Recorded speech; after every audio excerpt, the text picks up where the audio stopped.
Ladies and gentlemen, please welcome to the show a good friend of mine, Victor Fiabane. Victor, how you doing, my friend? Good, good. How are you, Wade? Thanks for I'm having good. me on today. Thank you.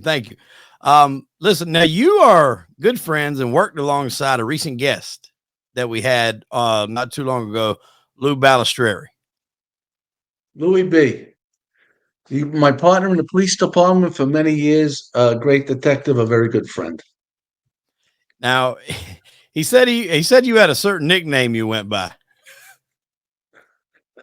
Now, do you go by that name, or is that what he calls you? That's what he called me. Uh, but it's you could tell your audience the name, and I'll fill you in. But yeah, He calls in you pretty. Where did that come from? He calls you pretty. the police department, we had two totally separate careers in the police department. I Mhm, was more into Midtown Manhattan, mhm. where it was beautiful and nice. Dealt with in public morals, dealt with a lot of non-victimless crimes like illegal gambling, social clubs, prostitution, for sale of fireworks. And what Louis did was all narcotics. So he was dealing with the dreck of the earth all day long. And I Right. was dealing with naked women half the time. So it was a big difference. He had two guns, knives, crowbars, this and that. Sometimes I brought my gun, sometimes I didn't, because you're dealing with people that are drinking, having a good time, and prostitution. What can go wrong there? And thank God nothing ever did go wrong in the 22 years I was there. Well, let's get back. Since it's your first time on the show, and we're planning on having you and actually Lou together to dive into Operation Wasteland. I'm looking forward to that. But since it's your first time here, let's go back to early life. Where did you grow up? What part of town? What was the landscape like at that time? And then we'll work on how you got into law enforcement. Sounds good. Grew up in Flushing, Queens, New York. Queens, one of the five boroughs of New York. You know, the five boroughs: Manhattan, Brooklyn, Staten Island, the Bronx, and Queens. Grew up in Queens, went to high school there. After high school, I worked in as a mason tender in the concrete union, which was also run by organized crime, which we'll get into later on. Pretty much And everything then construction, I think, at that point in time was somehow or another, one way or another, tied to organized crime in some facet. back then, and it still is today, Wade, Really? definitely is. Then I worked for TWA at John F. Kennedy Airport. I worked there for a few years, and then after that, somebody said, "Why don't you go work in Vegas? You can make a lot of money." And I worked in Vegas for 78, 79, 1978, 79, working as a croupier, as a blackjack dealer, craps dealer, roulette dealer at the Four Queens and the Golden Nugget, which I had a great time there. That back then it was just beautiful. Yeah. It was a lot of fun, Well, the and was it the you met a mob lot of still people there. have control on some of the Vegas casinos by then? I'm not sure when the skim and everything got shut down up there. Was there still a mob presence in Vegas at the time? Not 100%, 200%. You couldn't even say the word union in Vegas in the 70s, or you'd find yourself in the desert dead. So yeah, the organized crime ran Las Vegas as we all know it now today. But that has now since changed, Right. and they had their hands in everything. Yeah. I Perfect mean, example was the movie Goodfellas, showed it off very well. yeah. Well, and casino too, how they took over, Vegas and had a stronghold on Vegas. Um, and if people go back and remember guys like Bugsy Siegel, he was kind of the guy that had the vision of what he wanted, the flamingo to look like. And, obviously it went over budget. There's a lot more ins and outs to the story. It went over budget. So they might have thought he was taking a little bit. Anyways, he wound up getting taken out, but the casino did flourish. And ultimately it led to what we have today out in Vegas. This went changes over the years, but like he had a vision for that little town with hardly nothing in it that has become what we know it today. And I'll tell you a story about a guy I had on. You know who Oscar Goodman is? No, I don't. So, have you ever watched Casino? Yes, of course. Okay. So, in the movie, Robert De Niro and Joe Pesci's character, Nicky Spilotro, who was based on Tony Spilotro, or Nicky Santoro, based on Anthony Spilotro. Those guys were real guys. In the movie, their lawyer was their lawyer in real life. His name is Oscar Goodman. Now, he was the lawyer for a lot of mob figures, from Boston to out there, Chicago. But he then went on to become the mayor of Las Vegas for 3 terms. And then his wife, I think, took office, and she may still be in office right now. I'm not sure, but he's got his restaurant at the end of Fremont Street in the Plaza Hotel. It's called Oscars. And there's a bronze statue out front of him and Anthony Spilotro standing there talking to each other. And I had him on the show. See, that's nice. Now that's history.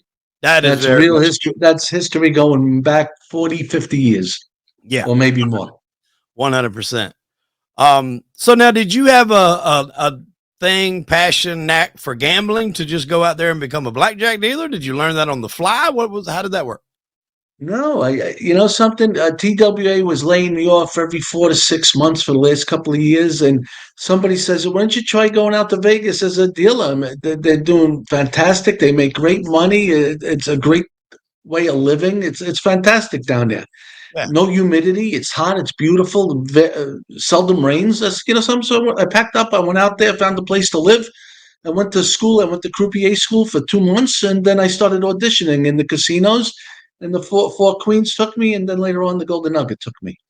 So you were right there on Fremont Street. Then I was right on Fremont Street. It was back then. It wasn't like it was today. Benny Binion's Horseshoe was across Benny the street. Binion, It was. That's a whole nother the story Fremont. That's another story, but it was just beautiful. It really was. Yeah, Benny Binion, man. If anybody wants to go down a rabbit hole with his past, that's a good hole to climb down. There's a lot of interesting stories with Benny, man. There's history there with him, and a lot of people, in today's world may know it or may not know it, but look at the series, World Series of Poker. Where did that start? That started down there in Binion's. Mm-hmm. So what led to you coming back to New York and getting into law enforcement? Because I got to tell you, in those days, man, it seems like Vegas would have been a heck of a time. It'd have been hard to get me to leave. It was, but it is with the casinos, there was no what we know now is a 401k or a pension, health benefits. They didn't have anything. You had to do it all on your own. So I decided to stay there, but at the same time, I took some civil service tests back in New York, where New York City Police, the correction department called me. Where I worked on Rikers Island. Then the New York City Fire Department called me, which I didn't want any of that. And then finally the police department called me. And then back in 1980, they called me, and I went back to New York, and I went into the academy. Nice. Now, and then I graduated from the academy, and I started working for the New York City Police Department. It was fantastic. What area were you working? After the academy, I got assigned to Midtown South Precinct. Let me give you a little history of the precinct. It was the largest precinct and the busiest precinct, not in the city, not in the country, in the world. It compiled of approximately 600 uniformed and plainclothes officers along with detectives. 600. They're all different types of tours. Why? Because it was a small area in Midtown South. It only covered maybe from 29th Street to 59th Street, from Madison Avenue to 10th Avenue. It was not, if you know Manhattan, it's not big. But between 6 a.m. and 6 p.m., the amount of people that worked in that area that came in all from upstate, Long Island, Jersey, the outer boroughs, maybe reached maybe 2-3 million people at a time. But after 6 o'clock, those 2-3 million people went home, and now you only had maybe 700,000 people to worry about. But that's why we had so many police in Midtown South. There was the theater district, which a lot of people know all over the country, all over the world. The theater district, Grand Central Station, the infamous Times Square, the 42nd Street, which is called the Deuce, if you know, the Port Authority, and the Long Island Railroad. The Long Island Railroad took people from Long Island, brought them into Manhattan, back and forth. The Port Authority from Jersey and points beyond, brought them into New York, into Manhattan. Metro North was for Grand Central Station and the five outer boroughs. So you had a lot of people coming in and out all day long. Wow. I've went up to New York probably in the last 2 years since I've been doing this podcast, probably like 10 or 12 times. I absolutely love it. I feel as though like every time I go, I just learn a little bit more about the city, a little bit more how to navigate quicker ways, cheaper ways. Cause I mean, New York is a city to where if you go in blind and you don't know what's going on, you can drop $100 or $200 just getting from the airport to your hotel. I mean, it's really one of them places you can do. You got to do research to come out, unless you just got plenty of money. If you're trying to go on a budget, you really need to do some research to navigate around that city. So you need eyes in the back of your head. You got Yeah, to know what's going on. If they see your head's out in the clouds, staring up at all these tall buildings, they're marked. you're just going to become a victim sooner than later. And you know, back in the early '80s, when I was a police officer, Times Square, which was called the Deuce, 42nd Street, that was smut and porn like you couldn't believe. It Yeah. was not a place to be unless these are the people you wanted to be around. A lot of prostitution, a lot of street prostitution, in-house prostitution. There was movie theaters with live sex acts in them. That's how horrible, that's how bad it was back in the early '80s, late '70s and early '80s. Mayor Koch at the time tried to clean it up. He had a tough time. Mayor Dinkins tried. He didn't. He couldn't do it. And then finally, Mayor Rudy Giuliani did it. He got elected to mayor because he was the U.S. attorney for the Southern District Mm-hmm. for the United States. And once he was elected mayor, he cleaned that up, 42nd Street, and he made it to what it is today. It looks like Disneyland. If you've been down there, it's Oh, yeah. beautiful. He got rid of all the garbage that was there for so many years. Yeah. There was a documentary on Netflix, and I think it was called Homicide or something like that. And it was about 3 or 4 cases in the New York area. One of them was specific to Times Square. It was horrific. Like, I think 4-person murder. It's kind of a drug deal gone bad, but they were talking about like how bad Times Square was, like you said, with the smut and the sex stores and everything. Like it was, I can't go in there now and seeing it now how it looks and all this, family friendly M&M store, Reese's Pieces store, and all that. It's hard to imagine, but I mean, like it just seemed like that was just a haven for criminal activity back in those days. It certainly was because the E, A, B, C, D, and F trains were right there on 42nd Street and 8th Avenue. So these bad guys committing crimes would jump right into the subway, right onto the Iron Horse, into the trains, and off they went. It was tough, but there was a tremendous amount of police presence there every day, 24/7, just to stop it. And Rudy Mayor Giuliani, he did a good job, and he cleaned it up, and he made it to what it is today, which is great. So after I was there for maybe 7, 8 years, I was also in plain clothes, which we drove those yellow taxis that everybody sees in New York City. Right. So I would be, my partner would be driving at the time. I'd be a passenger, or vice versa. I'd drive. He'd sit in the back seat.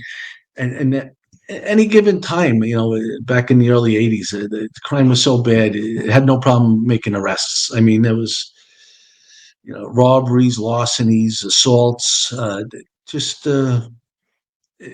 that's how bad it was. But Giuliani did a good job in cleaning it up. Mm-hmm. So when you were doing the plain clothes, that's interesting. So was it just a matter of like an undercover-esque operation, or was it, didn't want to put you guys in direct police cars? Cause obviously people are going to be less reluctant to commit any crime in front of a police car. Was that kind of the motive thinking to have you guys in taxis? Absolutely. The police in uniform, that's the omnipresence. People see that, look for that. They're happy to see that. But there were also, with 600 men and women in the Midtown South Command, we had a lot of plainclothes people, even just male and female officers walking around in just their regular clothes to blend in with everybody else. We had radios with us, and it worked out a lot. I mean, we foiled a lot of arrests. We stopped a lot of crime. It was a great deterrent. And once the word got out there that there was a lot of plainclothes out on the 42nd Street area, crime started to go down a lot. It was a good thing. Tell us a good plainclothes arrest story. There was this couple that went to the movie theater. On their way back from the movie theater, two guys with guns rob them. Now, back then, there was no cell phones.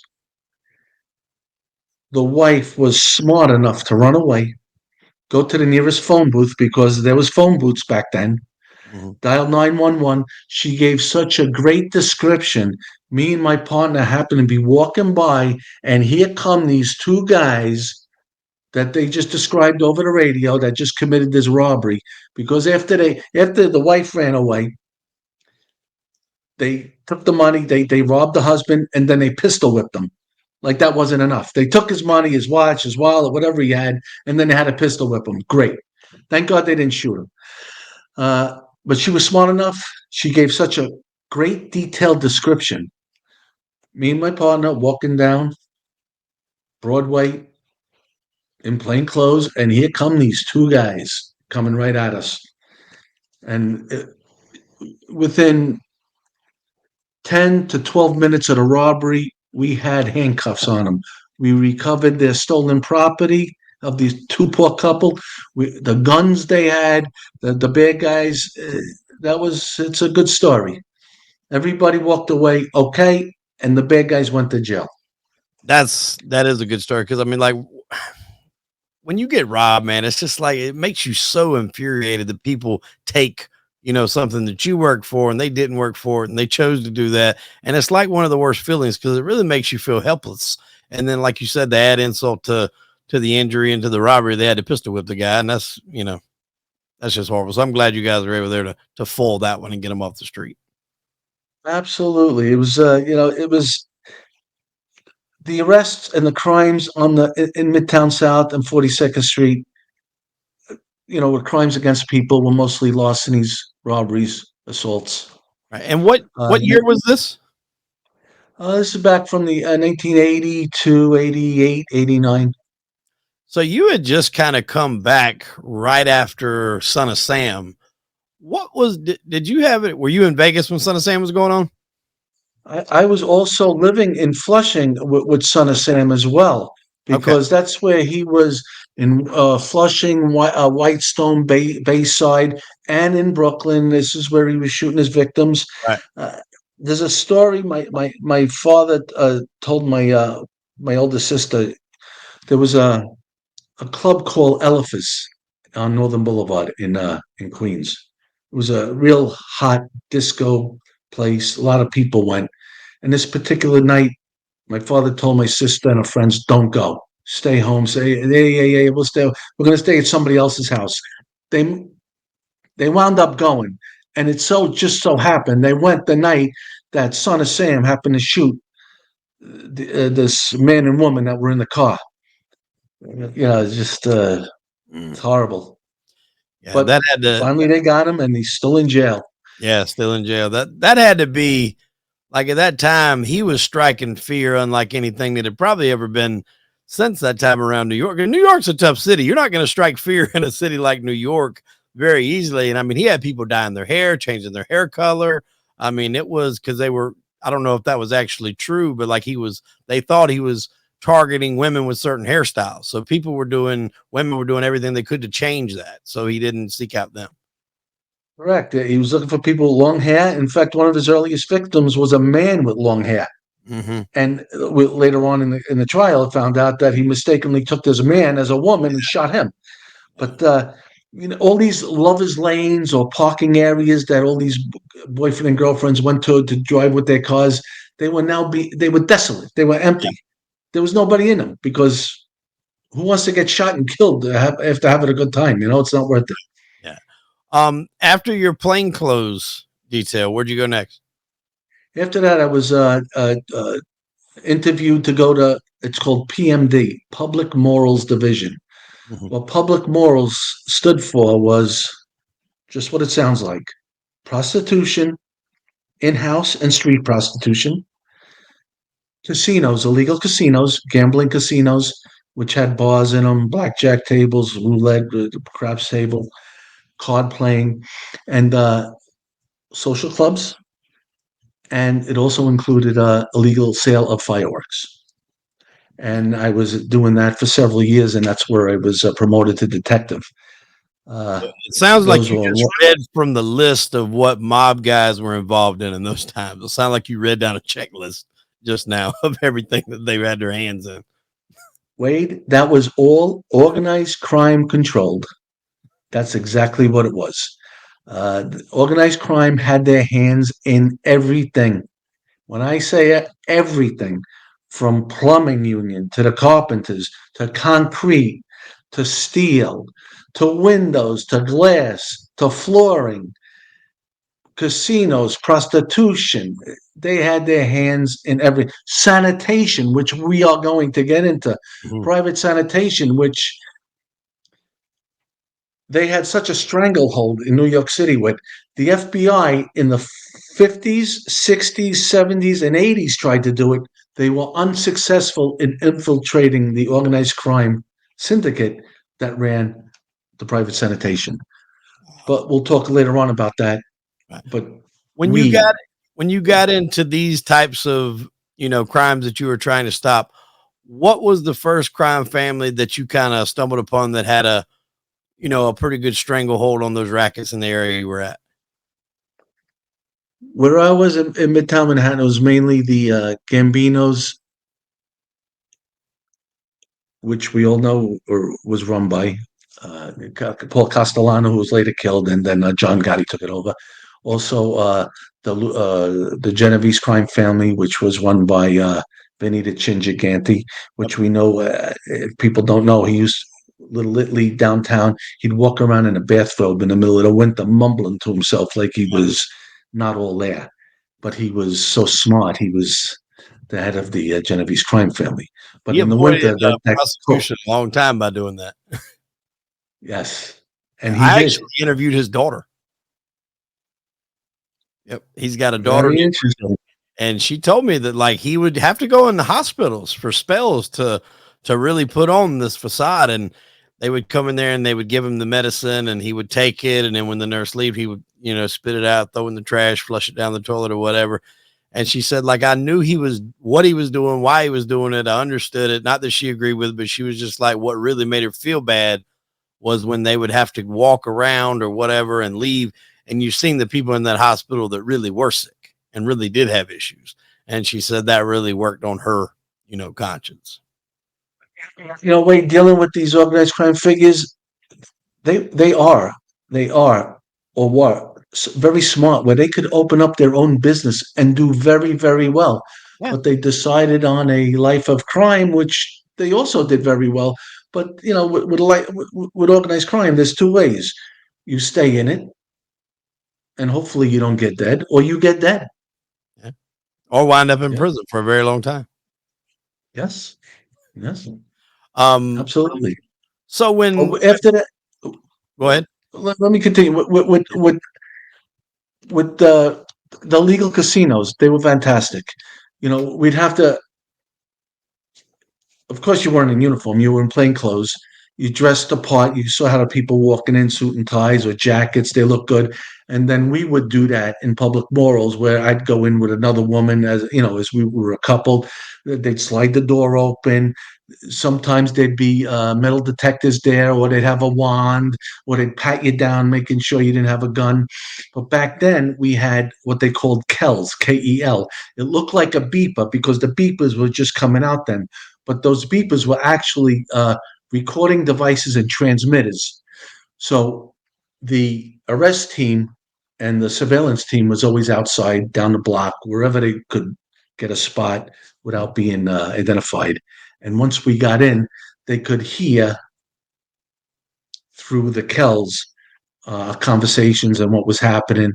And there was also a panic button on the people like KEL, that if we needed help, we'd press the button, and then all the troops would come walking and running in and rescue us. But that never happened, and it was great. These casinos were just like big townhouses in Manhattan that They knocked everything down. They made it beautiful. The bar area, blackjack tables, roulette table, waitresses, cocktail waitresses walking around, waiters walking around with finger foods. It was like a scene out of a movie. That's how good it was operated. And then as undercovers, we'd have to walk in and we'd have to identify who the dealers were, who the manager was, who the managers were, who the bartenders were, who the waitresses, and so on. And then once we found that out, we would be there anywhere for maybe 1 or 2 hours, having a great time, enjoying ourselves, but getting the load on who's who in the zoo. Mm-hmm. Break And it then, down for our people that may not understand, our listeners that may not understand.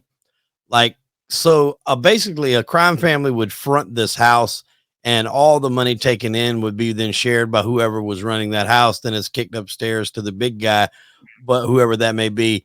And then that is done all over the city. So you got to think we're talking tens of thousands, if not hundreds of thousands of dollars being generated, weekly by all this gambling going on. absolutely great. Tens of thousands per casino, and there were many of them throughout the city, through Manhattan, the five boroughs, or wherever.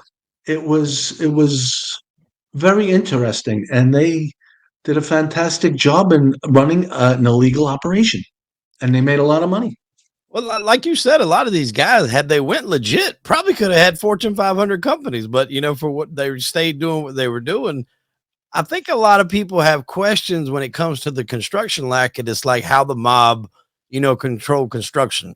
And I don't even know if I 100%, have got a clear cut explanation of this, but I'll just go off what, my assumption would be. So if there's a construction company run by, just say, the financial backer that is Sammy Gravano, which he owned a number of construction companies, and there's a job being bid, and just say the normal bid for that job would be around $2 million. Sammy's company is going to bid $3 million. Nobody else is going to dare underbid him, because if they do, they're probably going to have their trucks torched and their people beat up and God knows what else. So they're forced to pay that higher wage to Sammy and his company. Is that close to how they operated and were able to have the stranglehold on them? Yes, that's part of it, and that was called bid rigging, and Right. that's what Mayor Giuliani tried very hard, and he succeeded in stopping the bid rigging, where I would bid on a job for $1 million. You, Wade, would do 2 million. This one would be 3 million. All of a sudden, $3 million wins. How does he win? What the hell's going on around here? Mm-hmm. But not only that, the the organized crime families controlled the unions. So if there was a problem with the developer or the progress of a building going up, organized crime would tell the unions, don't send your men. So now the building's not getting built until all these issues were satisfied. And if these issues weren't satisfied, these developers would belly up. They'd go broke. So you were forced to comply. Yeah. I know I was talking all the stuff, Trump's obviously been in the news a lot lately, and he was a mainstay back in, those days in Atlantic City and in New York. And I was like, whether you don't necessarily have to be mobbed up or have mob connections, but make no mistake about it. If you built buildings, I don't give a damn if it was a doghouse in those areas, you had to in some way give the mob their piece if you were going to take some of their area to build something. 100%. Agreed. Absolutely. Nothing gets done in New York City without the mob being involved. Because if there's money to be made, their hand is right there. Their hand is waiting. And if people say no, no, no, then they're full of baloney. Yeah. That's all I'll tell you that. Yeah. But we all know how it's run. And for your listeners that don't know how it's run, it's New York City or all the big cities. This is how it is. Yeah. This is a way of life in the construction trades. 100%. But also going back with the police department, even with prostitution, they ran the prostitution rings. Now there's the in-house and the street prostitute. We all know the streetwalkers. Mm-hmm. It's legal in Vegas, illegal in New York, but you see them they're walking on certain areas in New York City, in the 5 boroughs. There's streetwalkers out there. They're controlled by their pimps, but their pimps got to kick back to somebody, and that somebody is organized crime to let them allowed to walk on the street. And then you got these in-house prostitutes, which, believe it or not, a better class of people. They're all beautiful, Wade. I love every woman. They're all beautiful. The in-house prostitution is a different animal, though. When as an undercover, would have to go in there with that Kel beeper. They'd pat you down, make sure get in. Okay, have a drink, have something to eat. All right, pick out a girl. All right, this girl, and then you'd go into a room, and there's a small bedroom made, decorated very nice, and you would have to get the consent of a sexual favor for the exchange of U.S. currency. Those are the two things you needed to make an arrest. And then once the arrest team had heard that on your recording device, your beeper that you had, then they would come to the door and politely ask to open it up. And if they didn't open it up, then they'd break it in. And then by that time, I knew who all the players were. You couldn't lock up all the prostitutes. You'd lock up the madam, the manager, and the prostitute that you had the consent with. Right. You can't get the other working girls in the joint. Yes. What we all found, we as police officers found out later on, these working girls with the in-house prostitutes, they were moms trying to make a living, college students, EMS workers, teachers that had families that couldn't afford it, and this is what they were doing. We even had several paralegals through the years that were working as in-house prostitutes to make a living to support their family. And that was back then. I don't even want to know what they've got to do now to make the money to support their families. Yeah, it's a different world, but the in-house prostitutes it was a lot cleaner. You could never walk in with a gun. You couldn't walk in with handcuffs. You couldn't walk in with anything because they constantly pat you down, make sure you weren't a cop. Let me ask you a question. And you seem like the kind of guy that you recognize if somebody is doing something to be nefarious for no other reason than to make money, or if they're doing something because, like you said, they've kind of been put in a position where they don't have a choice. Because let's face it, if you're a woman, you're a single woman, and you're trying to raise some kids, and it comes down to you having to do that to put food on the table, you're probably going to do that. I think any woman would if it come down to it. They would do whatever it took. Did you ever find yourself in a situation where you didn't want to make an arrest, that maybe where you let somebody walk on a situation like that? Did that situation ever come up? Absolutely. I have a heart. We all have a heart. I grew up with 3 sisters. I have 2 daughters. Sometimes you got, say, what the hell? You got to use common sense. It's not all black and white. And if you think it's black and white, it's not. And of course, sometimes you got to let things go on the wayside. You remember any one specific incident that sticks out where you let somebody walk? There were many. I didn't even want to get into it, but there was a lot of good things that we did as police officers with the in-house prostitutes and the outside and the street prostitutes as well. Mm-hmm. For an example, like one prostitute we'd have to lock up. Please, I got to pick my kids up. I can't go to jail. And then another prostitute would step in and take her arrest. Wow. So she could go home, get her kids out of school, and the other prostitute would take the arrest. Wow. That's crazy. It's behind the scenes things that people don't understand. They think because they see a police officer in uniform, all right, he's out there omnipresent to stop crime, and hopefully, there is no crime, and I feel so. But there's stuff behind closed doors that a lot of people don't even know about. But we will get into with Operation Wasteland as well, which becomes very interesting. That a lot of people don't know there's many facets of what the police department, New York City Police Department, does that a lot of people are not aware of at all. Mm-hmm. And after prostitution, any other interesting stories in this PMD area that you were working? Was that what it was? PMD? Yeah, Public Morals Division, PMD. And then the other one was the illegal fireworks. That was the best. I'm sorry? I said, tell us about that, because you see that in the John Gotti movie where they set off the fireworks every year and it was illegal, and he would say, do you got bail money? Yeah, then light them up. Why was fireworks illegal in the city? Because where I'm at, it's totally fine, but I'm not in New York area. I'm in South Carolina. Tell us why that's illegal and what kind of market there is for fireworks if it is illegal. Several reasons. It's you need a special permit. Fire department has to be notified. Certain safety factors have to be involved if you're going to put on a fireworks show, which the Grucci's do, for the Macy's parade on the 4th of July. But there's other the celebrations that Grucci and other firework manufacturers do. But they do correctly with the proper permits, notifying the fire department, all that. But illegally, you can't do it because there's so many people out there. It's so congested. There's so many buildings, so many cars. Everybody's on top of each other. It just takes one errant firework or firecracker or rocket to go in underneath somebody's car and a gas tank, and all of a sudden there's an explosion. So it just snowballs, and that's why New York City has stringent laws with permitting for that. But with illegal fireworks, you'd walk right up to the back of a car, all over the city, all over Manhattan. People sell them. Yeah, what do you need? Well, I need everything that's in the trunk. Okay, yeah, that's about $800. Okay, now you're under arrest.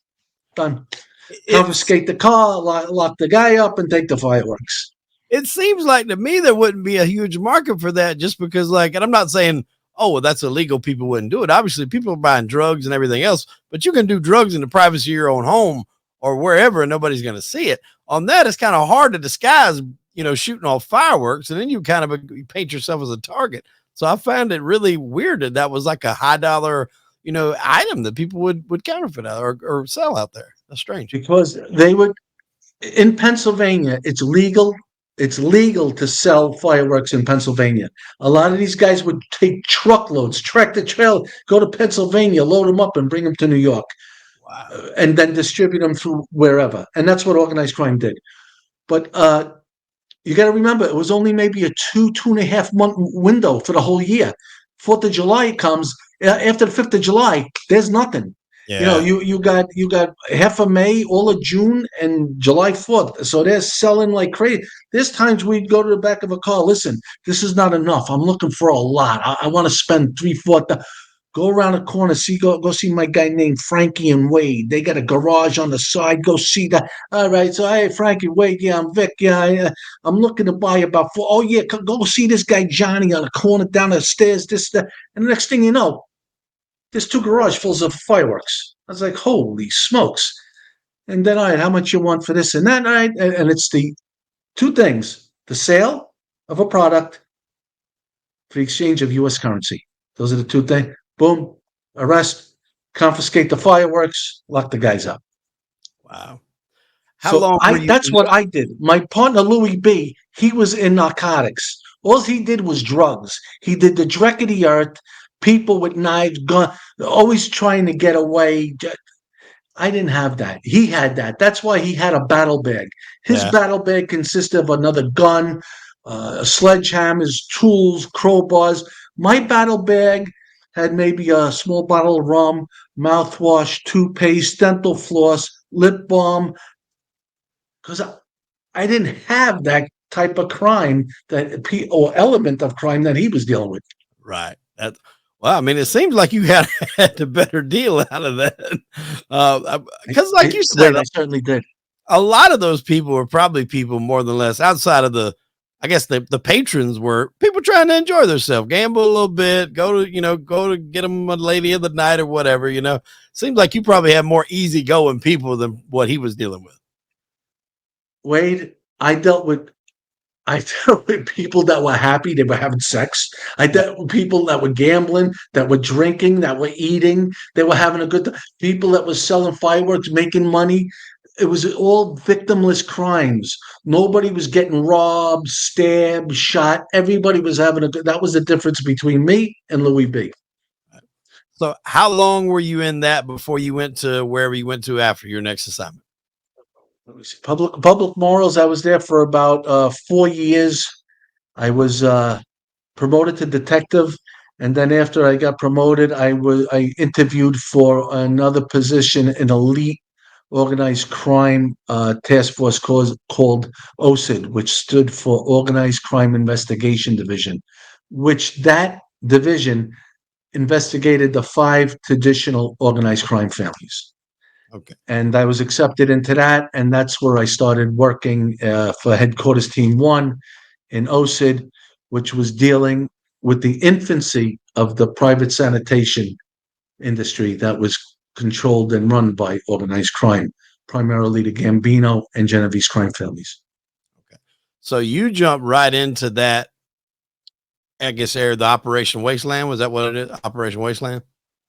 Yeah, Operation Wasteland became born probably in 1992. Just when I got in there, that's when we started investigating Operation Wasteland. How it became evolved is one of the carding companies began taking the rival stops of other carders for a better price. And these other carders were losing their business. So they had to have a meeting with the trade waste associations, which were run by organized crime. Mm-hmm. And organized crime in these trade waste associations would tell who, Wade, you got this stop, you got this area, Vic, you got this area. This is what you're going to charge. Is what you're not, Wade, you're not going to Vic's, Vic, you're not going to what. So that's how it was controlled. But this Carter, this complaining, who became our complaining witness, was not listening to the organized crime and was doing his own thing. So what organized crime started doing was they started stabbing the drivers in the leg. So when the drivers went to all these new stops, the rival stops, somebody would just open the door, stab them right in the leg. Now, guess what? You got a driver that can't drive anymore. Can't get out of his truck. Can't move the dumpsters around. Can't do it. So he started losing a lot of his workers through that. When that didn't stop, all of a sudden his trucks started becoming firebombed. And that's when he called the Consumer Affairs Division in New York City to make a complaint, who then forwarded the complaint to us. And that's where Operation Wasteland was born. Okay. When you started diving into this, you said it was kind of a shared control between the Genovese and the Gambinos? That's correct. At the time, we didn't know that. Okay. When when you say perfect timing, it is perfect timing. Where once we got the complaint from the Consumer Affairs Division, we went down to investigate to talk to the complaint and find out what's going on. Two of the detectives that went down there, one of the detectives became the undercover for the case. They were interviewing the complainant, who was a carter, and was saying, what happened, what's going on, why. As this interview was happening in front of his business, 2 organized crime guys came over to our carter and said, listen, we need to talk to you now. The carter, which is our complaining witness, was so sharp and smart, said, something, I'm an old guy. I can't be dealing with this. Why don't you talk to my cousin here over here, Danny? Why don't you talk to Danny, who happened to be one of us, a detective? And one of these 2 organized crimes go, who are you? Yeah, I'm Danny so and so. I'm Sal's cousin. Oh yeah, how are you? Nice to meet. Yeah, we'd like to have a meeting and talk to you. And that's how the case was born. Wow. Wade, you couldn't get any luckier than that. And that was good thinking on his toes to be able to put that right into motion. That opened the door for you. That would have probably took months of planning and work and meetings and everything to get to that point. And he just shot you guys straight to the inside lane there. Absolutely. And once we had, we'll dive into it, like you said, later on with Louis B at another podcast. But once we had that, then we went back to the Manhattan District Attorney's Office. And Robert Morgenthau was the Manhattan DA who was running the DA's office. We went to police headquarters. Uh, uh, Headquarters. We told them what we had. Uh, we all went and we were referred to the Manhattan District Attorney's Office because they wanted to run this case with us because they said if we could get our hands into organized crime carding, that would be great because we knew the FBI tried for 40 years and couldn't do it. But it was an agreement between the police department and Manhattan DA's office that we were not going to tell the FBI because they would have ruined it for us and ruined it for everybody. And who knows, they probably wouldn't have got in anyway Right. because they didn't do it in the 50s, 60s, and 70s. So we kept it quiet from the FBI as long as we could. And the New York City Police Department, Headquarters Team 1, and the Manhattan District Attorney's Office worked hand in hand with bringing this case to what it became. And I mean, it almost kind of makes you wonder why they weren't able to do it in that time frame. You know, were there reasons? Did people look the other way? Did they go to get in the car and have an extra envelope under the seat? You know, who knows? Uh, I personally don't know, but I think the FBI did try many for 40 years. They couldn't do it. You know this. Sometimes life is luck. Yeah, yeah, 100%. Life is you know. Yes, people work hard for what they have, but sometimes working hard and a little luck, it happens. And it didn't happen for the FBI, but it happened for New York City Police Department Headquarters Team 1, which happened to be the largest major case, undercover case, organized crime case in New York City Police Department history at that time. Mhm. It was never done, and it changed private sanitation from there to what it is known today. In fact, Rudy Giuliani, the mayor at the time, enacted local law number 42 to combat that private sanitation, where you had to apply for an application to do business in New York City as a private sanitation owner. If there was any impropriety or you had any family member associated with you that was in organized crime, you were out. Wow. Done. Go sell your business. You're not getting in. And that netted a lot of an arrest. I mean, pretty much like you said, released the stranglehold that the mob had on the sanitation department. And basically, when things like that happen, you think that everybody on the team is going to get praised and going to get bumps and going to get raises and bonuses and kind of work their way up the corporate ladder. And from what we talked about with Lou, a lot of you guys were promised that and it never got delivered. And that's kind of what has put the taste in y'all's mouths against the NYPD. What was we heard a little bit from Lou because I don't want to dive in too much of the actual case itself. I'm going to save that for you two together. Let's skip to after. What was your experience like? What did you have happen to you of what was promised? And then where did you go after that? After the case was over, first phase of indictments happened. Arrests were made. Manhattan DA's office in New York City Police Department had a big splash. Entire news media, local news media and national news media. It went to world news. It got out all over the country.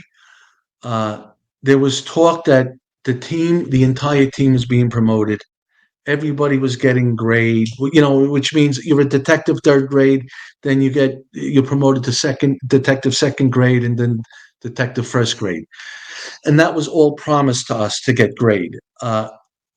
Yes, they promoted the undercover detective Danny, who did a great job being at the right place at the right time, rightfully so. He got grade. The lieutenant at the time that hated us, he was promoted, and our sergeant who ran our, the 8 of us, supervised us. He was promoted. Nobody else was promoted. Later on, the assistant case officer got promoted, but it just took the air out of your balloon. It was very disheartening that, yeah, you're getting this, you're getting that, you're getting promoted. Great job. We love what you did. You guys are the best. And as time went on, nothing happened. In fact, President Clinton at the time was so ecstatic as to what happened. He summoned Mayor Giuliani and the police commissioner at the time, Bill Bratton, to the Mm, White House, where he gave them $54 million to combat crime in New York City. wow. What a great gesture that was. Yeah. In fact, Chuck Schumer had a few words to say about that at that time too. And he was, because of course Chuck Schumer was from New York, so he was very happy the city's getting $54 million. Back then, $54 million was a lot of money back in the early '80s. So That's the only time Chuck Schumer would be happy with that. where did you land after that, though? I mean, because obviously these things didn't come down to you guys; it didn't trickle down. And I'll say that, like, I've kind of been on both sides of that throughout my career. You know, I've been a floor worker that's helped get a job done to where the boss got the praise, and then I've been the boss where the floor worker's done it and people congratulated me. And so now that I'm in that higher up position, I try to make it a point to, like, look, I might have gave direction, and it was probably the right direction. It was the best direction, but the guys did the work. I try to make sure I instill that people know, hey, I didn't go out here and do this. I told them how to do it, you know, maybe better than, you know, some other people have told them in the past, but they did the legwork. And I think when you do that, you get appreciation from your guys. So I know that's, you know, that had to really sting for it not to trickle down and go to you guys. Where did you go with your police career after that? Because like you said, that had to take the air out of your balloon. It did, because our commanding officer and our lieutenant that was up in headquarters, we found out later on they just didn't like us. For what reason? Who the hell knows? But we did the job that nobody else could have ever done. We had a dragon. We had it by its tail. We pulled it, pulled it. Next thing you know, it turned around and was breathing fire in our face. We had that, and we gave that to the city on a silver platter, and they did nothing for us. So after that, there was second phase indictments and third phase indictments from the Cardin case. I was still part of the headquarters team one, and then we all know what happened on September 11th. I Mhm. was part of that, and the case was put on hold because for the next 3 months I was down there. I was down there that day, and I was down there for the next 3 months working in the pile of 9/11. Wow. And one day I came home and my family sat me down and said, Vic, it's just not worth it. Get out while you can. And after 22 years, I decided to retire. So in November 2011, I called it a day, and that was the end of that. And I'm Wow. glad I did what I did, and I listened to my family. You talked a little bit about being there. Where were you at on 9/11 that morning? It just so happened we were bringing the complaining witness into the Manhattan DA's office because he had to continue to testify for the second and third phases of the indictments that were happening further down the road. So once we saw what was happening on the radio, and we were driving over the Long Island Expressway, you could see what was happening. We put him in, I believe it was the 108 precinct, which is Long Island City in Right. Queens. That's the last precinct in Queens before the Queens Midtown Tunnel. We kept him there for 2 days because we didn't know what to do with him. We didn't want to go back to Long Island. We needed to go in and help people. So we put him into the 108 police precinct where they put him into a jail cell, and they kept him there, I think, for 2 days until somebody else could get him out and bring him back home to a Last time safe I was in house. New York, I was in Long Island City in Queens, right by Silver Cup Studios. The 108 precinct's right around the block from it. Okay. Yeah. They that's Silver Cup Studios used to be Silver Cup Bread. I don't know if you remember it back in the 60s and early 70s. It was called Silver Cup Bread. They used to make bread there. It was delicious. really. Now I only Just knew remember, Silver Cup Studios just because that's where they filmed the bulk of the Sopranos TV show in that studio. correct, Yeah. correct. But once Silver Cup Bread went out of business, they kept the name, and the studios redid the building into what it is now. Okay, it's right It was. across from a gentleman's club, literally right across the street. I said I could only imagine. I don't know how long that place has been there. I'm sure that's not its name from years past, but I said I could only imagine how many times those guys got off work at Silver Cup Studios and just wandered right across that street. So conveniently, isn't it? Yeah, yeah. Um, so But another thing, run by organized crime. oh yeah. Run by organized crime. So these guys have to have a way to wash that money, and you take businesses that are primarily cash based, liquor stores, and you know, strip clubs is a great example. Bars is another great example. That's why you see the mob have their hands in all this, because you know they don't give a rat's behind if that thing makes, you know, $1,000 or $2,000 or whatever, because they're going to say it made $8, $9, $10,000. You know, and you do that throughout the year. You turn in those books, then you pay your taxes, and that money is washed. So then it's, you know, then it's legal, and that's how they do it. They're so Wade, they're so smart. From the ill-gotten gains, they buy bodegas, bowling alleys, McDonald's, Burger Kings, pharmacies, drugstores, supermarkets. They buy strip malls, and they turn that bad money into good money. Yeah. Yeah. It's like you said, man, if they took and put that effort into opening up regular businesses, there's no telling what they could have done. I know 9/11 really shook New York, man. And I remember vividly as, you know, I think I was out of college. I was in college at that point. I was out of high school. I was in college. I remember watching that on TV. And at that point in time in my life, I'd never been to New York. So I never got to experience the Twin Towers. I'd only seen them on television and movies and things like that. And I did go to New York after the attacks. And I remember it was almost a year after the attacks. And they had fencing and everything up around where the building stood, and they were still cleaning up and taking out debris almost a year later. And I remember standing there with my wife. I'm like, how devastating was an experience for that, for these people that they had to go through, that they're still cleaning up a year later. Like it had to be something, you know, just like unlike anything that, well, we haven't seen anything like it. We absolutely haven't, but it just, I would imagine being there, it was just something you'll never, ever, ever forget. I certainly will not. People say it was like second Pearl Harbor. Yeah. Of course, we've seen video. We saw movies of Pearl Harbor. I feel the same thing. It was, I was down there for 3 days. I could not go home. It was horrible. You couldn't believe the devastation that these people did. Uh, the devastation to the buildings, the area, several blocks just built. The World Trade Center, as what we knew it, gone, Hmm. just gone. Yeah. You know, 10 years earlier, they tried putting a U-Haul with a bunch of explosives down in the parking lot. Do you remember that? We Yeah. were down there doing, doing Operation Wasteland at the time. And we were part of that one too. But thank God nothing happened. Yeah. But That was, an operation run by a man named Ramsey Youssef, who was, I don't know if he's still alive, but if he is alive, he's at the, Florence Supermax. Guantanamo. No, I think it's the Supermax they have out there in Colorado. I think there's the Colorado I hope Supermax. he's having a good time. I seriously doubt it. That's a rough one. I think that's where Yes. guys like the Unabomber was at. TD Bingham, who was a high ranking member of the Aryan Brotherhood. I think Joe Lombardo wound up going there from the Chicago outfit. I mean, it is the worst of the worst. Khalid Sheikh Mohammed, who was one of the guys behind the 9/11 attacks. Once he was arrested, I think that's where he's at. I mean, all right where they need to be, you know, as much limited freedom and movement as absolutely humanly possible. Is exactly where they need Absolutely, absolutely. The hell with them. to be. But there were several people that died in that February attack.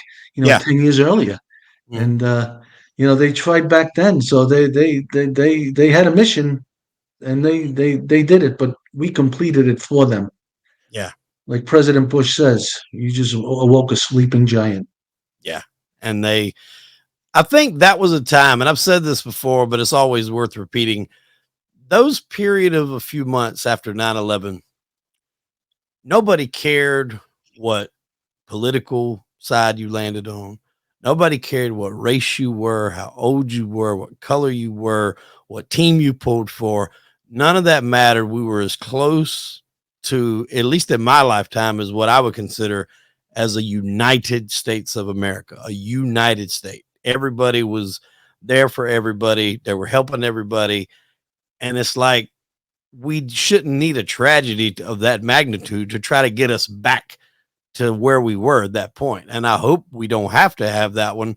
But unfortunately, now this company or country, excuse me, is completely the opposite of where that was. We're very divided on many aspects, and we don't have to be. Everybody's free to make their own opinions. And you know, just because you might land on one side and I might land on another, that doesn't mean we can't talk and be friends. I've got a lot of friends that don't agree with a lot of what I say. But that don't mean that we can't still hang out and drink beer and barbecue and cook steak and watch the game. You know, it's okay to disagree. And I think that's gotten lost on people. I agree. It has. And you know something? We shouldn't need a tragedy like that to come together as Americans. Right. But when it does happen, we are all united as one for some reason, and we do put our differences aside. Yep. It's strange how things work like that way. It's I don't get it. You know, there's some people that don't even talk to each other because of their political opinions, which is ridiculous. Yeah. It shouldn't be. It should not be. Yeah. I don't But get taking that serious. I agree with you what you said regarding right after 9/11. It was very eerie. It was very cohesive. It was people were together. People had respect for each other, and people worked alongside with each other, and it was different. And now times of people forget what happens and they go about their business. Yeah, unfortunately, they do, and that does happen. And you know, hopefully, we can get that straightened out. After you retired, my friend, what did you do, and what are you doing now? And obviously, I know you got the picture of the documentary behind you. I've actually seen that. I got a copy of it sent to me. I don't know if it's finished or you guys are hunting for distribution or where you're at in the stages of it right now, but it's very good. And I can't wait to get you and Louie on here together. But what have you been doing in your spare time, and what are you doing now? What's your future plans before we wrap this up? Right after I retired, I was young. I was in my early 40s when I retired from the police department. After doing 22 years with them, I went into project management, where I was a project manager for a development company. And we built assisted livings, low income housing, affordable housing in the New York City, Queens, Brooklyn area, and out in Long Island. And that's what I did for another 19 years. So it was a second career. And Right. this past December, I finally retired after that. And now I'm enjoying my life. There you go. Not getting up early in the morning, not taking phone calls, 100 emails, enjoying my life finally with my family, with my granddaughter. It's a lot of fun, Wade. Well, that's good. Thank you for your service as a police officer. And then I know that, you know, being a part of that and helping out low income families and affordable housing, there's something to be said for that. There might not be the money in it that people are hunting for. You know, they're not high rise buildings, but you have a little satisfaction of helping people, you know, get situated and live their lives. So, you know, kudos to you for taking that route too. Appreciate that. Thank you so much. And it does go a long way. Yeah. And with the help for the New York State Housing Development Division, it goes a long way, and it's a good thing for a lot of people. Are you still in the New York area? You still up there? Yes, I am. I'm still in Long Island, and then I come down to Florida every once in a while to get away from the monotony. I got you. I got you. Well, next time I'm up there, man, I have to take the train over there and we'll grab lunch or something, man. I come up there quite often. Absolutely. And I want to send you some pictures of me with 9/11. This way, Absolutely. maybe we could post it next time when we do it, me, you, and Louie. Well, what you can do is you can send them when we get off, and then I go and edit a lot of the stuff and post, and I can put them in there as we're talking about it. I can insert them into the video. That way people can see, you know, when you talked about you being down there for that period of time, we can insert them into the video so people can get a look at it. That'd be great. Well, Vic, thank you for coming on the show, man. I really appreciate it. I look forward to getting you and Louie B back and breaking down and getting into the grit of Operation Wasteland. Do you have any socials or anything you would like to plug before we get out of here? No, I think we're good because we have a couple of distributors that are interested in the Operation Wasteland project. We're looking forward to seeing if we could get it into the Mob Museum out in Las Vegas. And we're waiting for the Long Island Film Festival to get back to us to see how we're doing with that. Nice. Well, looking forward to it. Hopefully I might can come up there and make one. I come up for a film festival this past December. Those are always a fun time. Absolutely. Vic, again, I appreciate you coming on the show, my friend. I've had a blast. Thank Take you. care, Wade. Good talking. Ladies and gentlemen, I'm Hollywood Wade. That was Victor Fiabane, and we are out of time. We'll see you next week here on Crime and Entertainment. Vic, See you, my friend. Take care, Wade.